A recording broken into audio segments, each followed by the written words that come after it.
Omusolo kya buvunanyizibwa. Amawanga ge mulaba agatuwa obuyambi abantu baago bayiga kuwa musolo. Omusolo gulinga chupa nti kyaligwanidde buli emu etuule ku ntobo yaayo. Akacupa akatono katuula ku ntobo ntono, n'ogucupa ogunene gutuula ku ntobo nnene. Ekizibu kwe kuddira olw'okuba olaba nti ecupa nnene noyagala ate otiike kuli ecupa endala zonna zigwa n'okwatika ne zaatika. Kyengezaako okutegeeza nti omusolo gusaanidde okuba nga gujja mu buzito bw'oyo aguwa, era naawe ogwo ogumusaanidde okuweebwa. Uganda Revenue Authority eri wansi wa Ministry of Finance, Planning and Economic Development yeegiwa policy kwesolooleza. Ate Finance Ministry policy ezijja mu Parliament. Emyaka gino gye tulimu egya COVID kikwewuunyisa nti Uganda Revenue Authority ne Ministry of Finance bongezza emisolo kumpi ku buli kantu konna. Amawanga amalala we gatemedde abantu bafunewo ka capital akazimba business nga bayita mu magoba amangi oba amagoba agasaanidde. Ate yo government yagadde ku maximizinga misolo esobole okutambuza emirimu gyayo.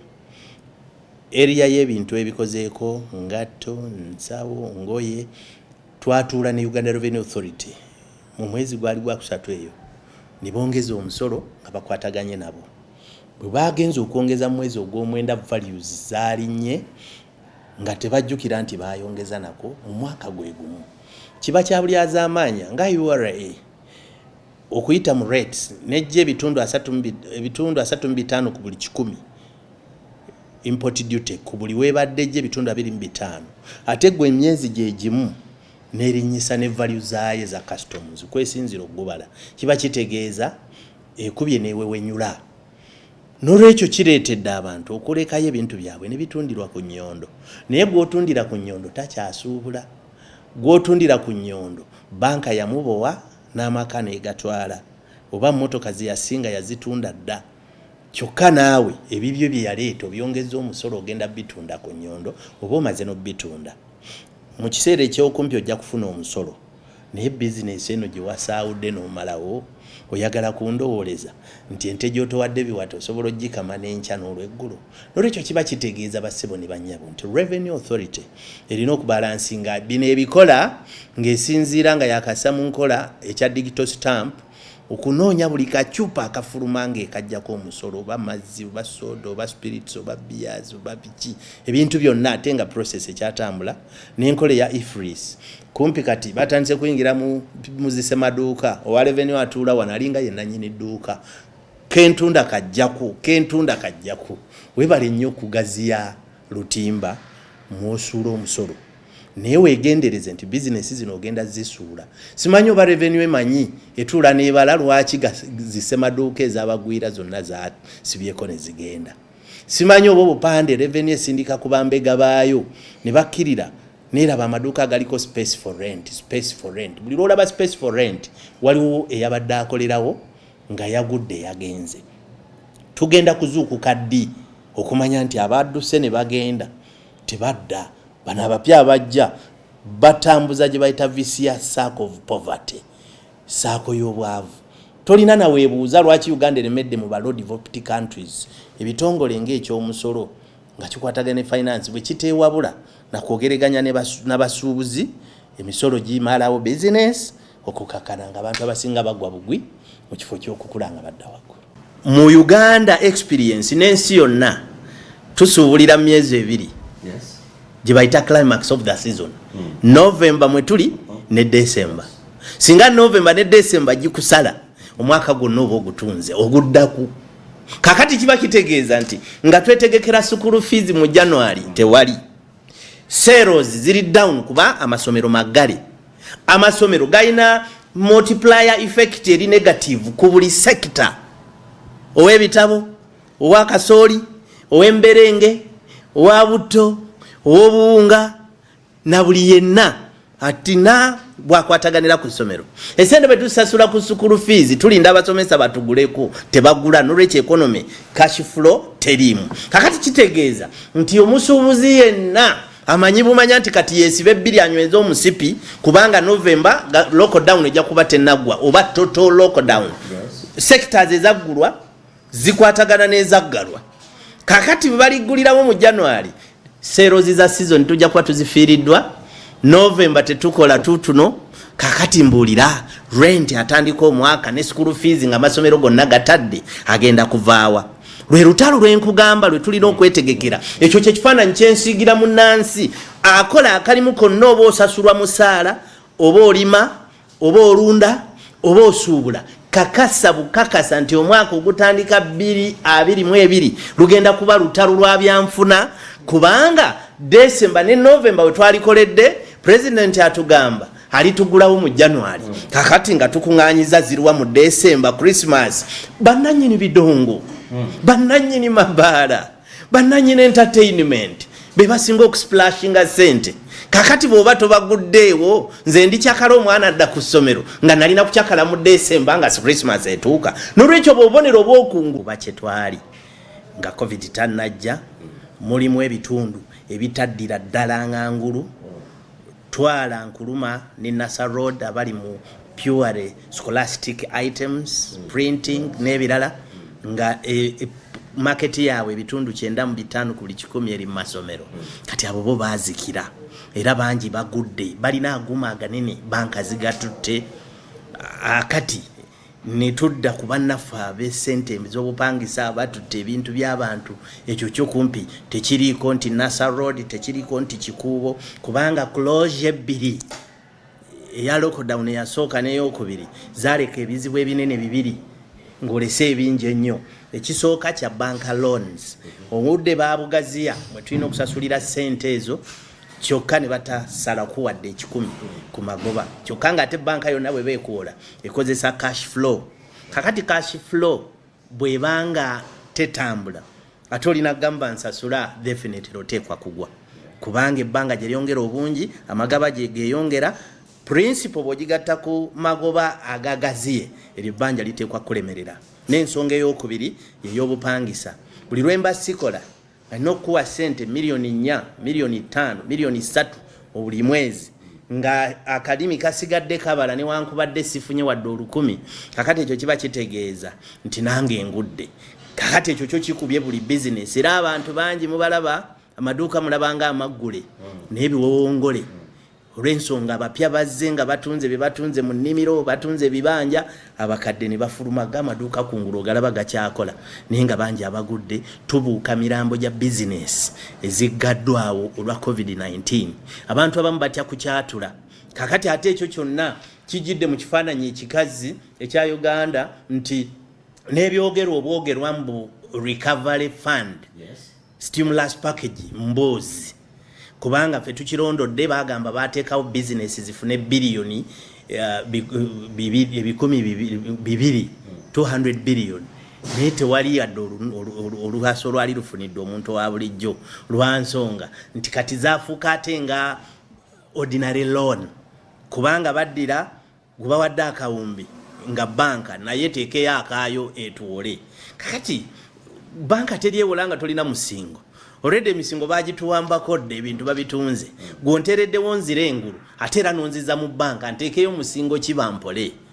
Kakati ekyo ne kibeeraawo loan yalinga nga recovery fund gye twaliyise stimulus package ate yafuuka ordinary bank loan. N'olwekyo abantu ne bazeesonyiwa kwezo banka ezibadde ready okuzidispasinga tebannabaawo basuubuzi balaga interest kubanga eno si stimulus package nti amagoba gali wansi nnyo no banka ye settinga kuba government gye yagamba nti twekwatagane wamu na banka. Kakati ebyo byonna tebyali badde na bikulu n'ekisinga obukulu nti ekitongole kya Uganda Revenue Authority nga kiyita Ministry of Finance ekitwala bayongeza emisolo ku bintu bingi nnyo.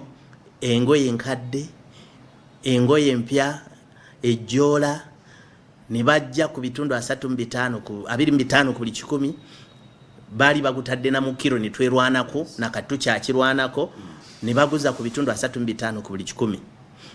Omusolo ne gulinnya. Kakati kuba gwa kalinya ate Uganda Revenue Authority mu gw'omwenda yatuyise ng'ekukyusizza the entire value chain nereta omusolo omupya ku buli kantu konna olukalala luva waggulu ne lutuuka wansi ng'ate bongezza tufuneko amaloboozi g'abana Uganda agasinga getufuna bakaaba okulinnya kw'emiwendo gy'ebintu ebyenjawulo okusingira ddala ebikozesebwa mu bulamu bwaffe obwa bulijjo. Tulowooze nti ebbeeyi y'amafuta yokka ye spark oba yentabire eviiriddeko bino waliwo ebintu ebizibu ebirala. Ku bbeeyi y'amafuta aba kigudde kubanga amafuta galina complementary demand nkimanyi era amafuta gabadde waggulu. Kati okweyongerako akasente ne beka bakatono ng'ensi yonna bwe gakyuse ate Uganda baba bakosa bukosa mu bbwa titwasangibwa tusasula omusolo mungi ne lwe gakkako emabega zo company zigaleeta wano tezassa kubanga n'omusolo zigamba era guli waggulu. Kati abadde alondola bye mbadde nnyinnyonnyola ku bituuse ku bantu mu business ekya rent ekya banka interest n'ogattako ekigambo eky'omusolo okulinnya tolina bw'olinyisa musolo nolowooza nti ate ogenda gaana okulinnyisa ebintu ebirimu oba bye tutunda. N'olwekyo amafuta kituufu gakosa buli kintu kuba y'entambula naye ate entambula ebadde yalinnya nga tegannaba na kulinnya nti abantu abajja ebintu ebweru shipping services okutambuza container gye China Dubai wonna weeri ogituusa emiwendo gyalinnya era Uganda Revenue Authority mu Gwokuna neeyongeza value ate ne mugwomwenda nezirinyisa kitegeeza nze sirina bwe nja kulinnyisibwa mu mwaka gumwe omusolo emirundi 3 rates zakyuka ezo za Ministry of Finance policy URM Gwokuna neyekwasa nti shipping lines zayongeza freight nezirinyisa value kakati ate ne kivaawo ne mugwomwenda officially ne bakwata mu value zonna buli kamuko omanyi nti tukasuubula nezirinyisa. Kakati ate ebyo byonna waliwo ebizibu ebirala bibiri ebyasiŋŋaanwawo nga bikyali bipya. Ekisooka kya digital stamp nti buli akanywebwa buli akakolebwa kwebyo ebintu mazzi soda bia n'ebirala byonna spirits buli chupa giteekeko akabonero tukusolooza omusolo. Kati ng'omusuubuzi tebabulekeddeewo kawaazi wonna wayinza kugamba tizibadde chupa 1000 kanerekeremu ebibiri no buli chupa otekogisasulira ekyo kirungi for compliance naye ate obuzibu nti eriyo bukampani obuli eyo gana amakampuni aganene ge batuukirako ne bagatulugunya kati ate buli obukyasobola okufulumya products nga tebukufunye digital stamp yora enetakola maanyi kubunoonyaayo kakati bano nga nabo bateekwa kulinnyisa bbeeyi oba bagwa bagwe. Kakati ate ne wabaawo n'ekirala kya IFRIS okubalirira omusolo nga tikiti buli gy'okuba etuuka buterevu mu URA. Kampuni ezaawa katikati ezitali ganene nnyo zaafunye obuzibu yo yeewola kubanga erina okuwaayo omusolo by 15th. N'olwekyo bw'emala okubalirira n'ewola ssente n'esasula omusolo gwa revenue. Kakati ate bo gano ga kampuni gakiri mulaala ne gagamba tuli mu covid bw'oba banja miliyoni 4 ngenda kusasulamu emirundi 5 nga tolina kyakkola invoice nga bw'ogikoze ne bagikutulamu ebitundu 4 gwe wasasula lumu mu revenue VAT no submitting returns zo olwa IFRIS system. Kakati ate kivuddawo galiga kampuni gakiri mulala gali kusasudde kakati akulu ne gakuwa nti stayini ngano bw'oba toyagala sigula kubanga sente tewali nze naziwabwamu yanziriza mu biwagu kati kitegeeza capital cash flow wa companies zine ziri wakati kati awo yenaziweddeko ayati mu line eyo price teyinza kusigala wansi ya buli kintu kyonna. Kino ekyamafuta badde bubezi switch nga bw'ogamba nti buli kimu kiwedde ne kale kati tuteeko ne banasula amafuta ne ganasula gali agaziboreda agasangiddwa nga bagali mu busuubuzi. N'olwekyo mu kifaananyi eky'abantu betuseera munatusonyiwa ab'essukaali ab'essabbuuni gube munnyo gube mugaati guteekwa buteekwa kulinnya kubanga economy teyeeyawulidde. Nze ne omunnyo bwe guba tegwongezeddwa ng'ebirala byongezeddwa nze atunda omunnyo okufuna amafuta nteekeddwa buteekwa kwongerako kuba ow'amafuta yansombera naye ne bw'aba teyali nsombedde nze sifudde kyakulya nange nina okukola n'ennyongera ku kentunda nsobole okufunamu naddala bwe kibeera nti nno nange ebyange byentunda ate era omusolo bagulinyisizza. Mu bufunze mu mwaka gw'ebyensimbi guno gwe tulimu osobola kunnyonnyola bannayuganda mbeera ki gye boolekedde mu maaso awo gwe nga yogerera mwe muli basuubuzi bannansi bana bakonsuminga mbeera ki gye boolekedde? Lutalo olw'ebyenfuna nze ndi musuubuzi okuva nga ndi muvubuka bwe nti paka lwenkaddiye mu Uganda experience n'ensi yonna tusuubulira myezi 2 gye bayita climax of the season November mwe tuli ne December singa November ne December gikusala omwaka gwonna oba ogutunze oguddaku kakati kiba kitegeeza nti nga twetegekera school fees mu January tewali sales ziri down kuba amasomero magale amasomero gaina multiplier effect eri negative ku buli sector ow'ebitabo ow'akasooli ow'emberenge ow'abuto ow'obuwunga na buli yenna atina bwakwataganira ku ssomero esente bwe tusasula ku school fees tulinda abasomesa batuguleko tebagula n'olwekyo economy cash flow terimu kakati kitegeeza nti omusuubuzi yenna amanyi bumanya nti kati yesibe bbiri anyweza omusipi kubanga November lockdown ejja kuba tenaggwa oba total lockdown sectors ezaggulwa zikwatagana n'ezaggalwa kakati baliggulirawo mu January sales za season tujja kuba tuzifiiriddwa November tetukola tutuno kakati mbulira rent atandika omwaka ne school fees nga amasomero gonna gatadde agenda kuvaawa lwe lutalo lwenkugamba lwe tulina okwetegekera ekyo kye kifaananyi kyensiigira munnansi akola akalimu konna oba osasulwa musaala oba olima oba olunda oba osuubula kakasa bukakasa nti omwaka ogutandika 2022 lugenda kuba lutalo lwa byanfuna kubanga December ne November we twalikoledde president atugamba alitugulawo mu January kakati nga tukunganyiza zirwa mu December Christmas bananyini bidongo bananyini mabala bananyini entertainment bebasinga okusplashinga sente kakati boba tobaguddeewo nze ndi kyakala omwana adda ku ssomero nga nalina kukyakala mu December nga Christmas etuuka n'olwekyo bw'obubonero obw'okungulu abantu tebetaaga kuba ba experts tebetagana kuba bakugu mu byanfuna kumanya nti 2022 kusiba migwa kubanga December ne November we tukolera sente mu sector zonna abe muyimbi yatakola omusomesa yatakola nga betegekera primary living examinations ne O level ne birala basomesa be baba abaavu abasuubuzi abatambula amawanga gonna nga kati bali ku lockdown n'ennyonyi visa ogifuna tekikyasoboka egende China okubinona be banaakola ennyo beyagale n'olwekyo ekyo kikulaga nti negative effect ya COVID tekoma mu 2022 yetwaniriza kubanga wano wetwandikoledde kati gojja kwitako wansingo okkirira olaba abantu batakanula amaaso abantu batandise na kuleeta bidongo kumpi oyita ku streets nanga bidongo mbu batundise bidongo bino bayimba buyimbi biringa bivulu kyokanga amaduuka gakolebwa abantu basime bagayingire mu softly bali ku noise pollution kugezaako kusikiriza bakusoma mbu bagule aba abatono abaliyo songa mu kiseera kino twali badde buli dduuka buli wotadde akantu kagulwa bugulwa kubanga eno yali badde peak of the season. Where is the peak of the season? N'olwekyo kye kifaananyi kye nina okukubira abantu kye balina okukola 1 akatono k'ofunye kakekkereze nnyo olw'ensonga abaana baddayo mu January bajja kutuuka okuddayo nga n'abasomesa essomero lye badde balitwala tajja kukkiriza kuyingiza mwana ng'essomero lyamuwadda warning kati bwe bawulirawo akalembereza ka January banka ne zikkirira mu kwenega kale katubalinde kati gw'ogamba omusomesa y'anaakukkiriza ozeeyo omwana we ng'essomero lye banka yamuwa mu Gwakubiri oba mu January kitegeeza tajja gumikiriza mwana we okusoma ate ngenda kuba marathon some emyezi 2-3 kola ebibuuzo gwe fuluma bano badde kakati ng'oganda ajja kugamba nja kugumikiriza n'olwekyo mukwate ka ssente ng'abakwata golodi.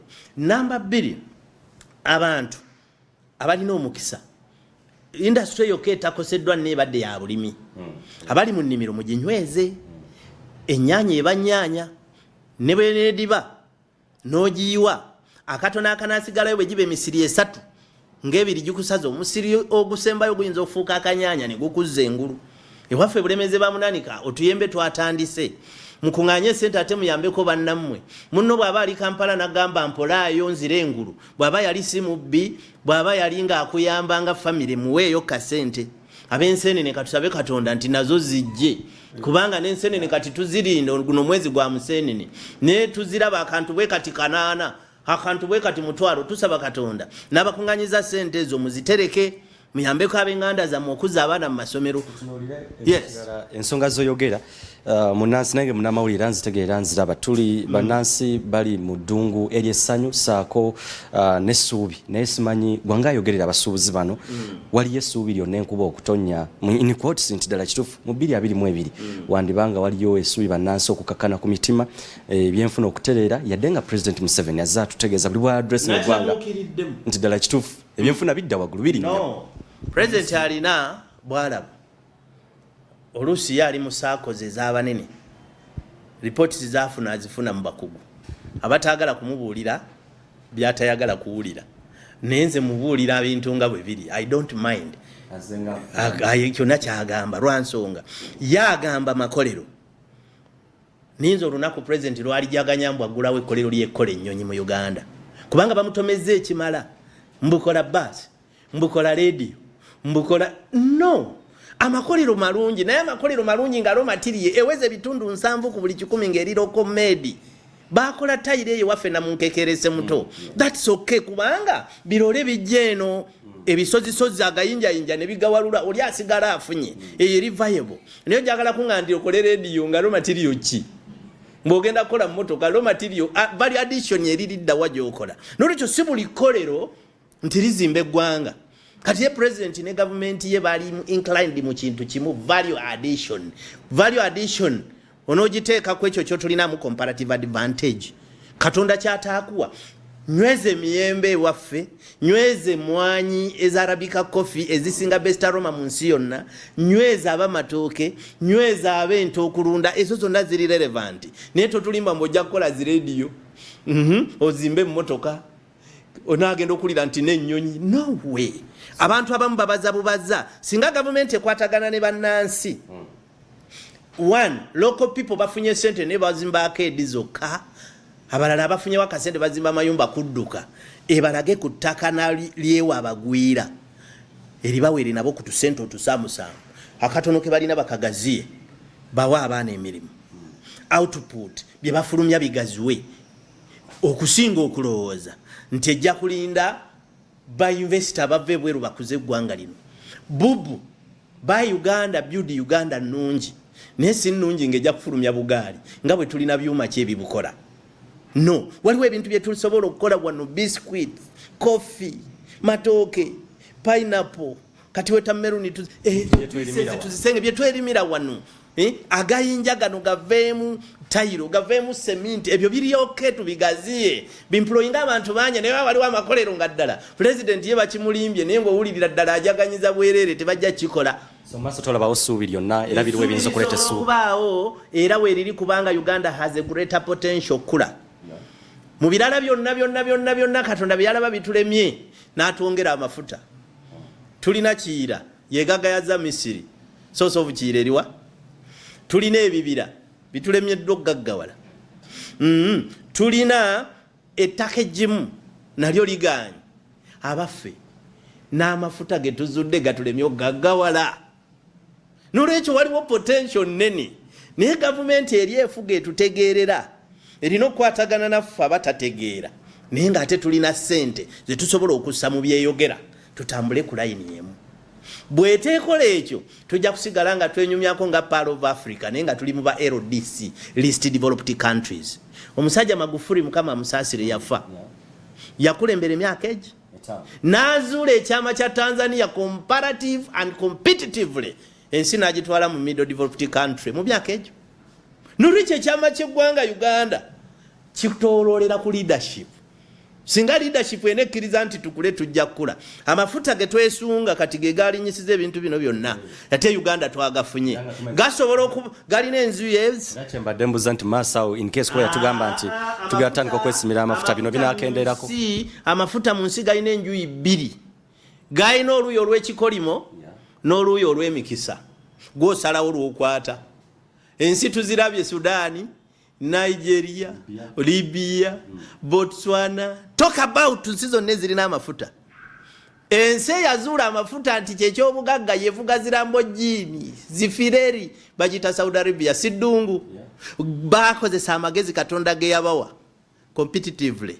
Ne bakozesa ekyobugagga Katonda kye yabawa comparatively. bebavuga n'amatooka agava Entebbe ennyonyi yatuuse dda bafuna fresh. N'olwekyo depending on how we shall manage fuel tujja kugwa ku ludda olw'emmundu oba tugwe ku ludda olw'emikisa n'okulaakulanya eggwanga Uganda.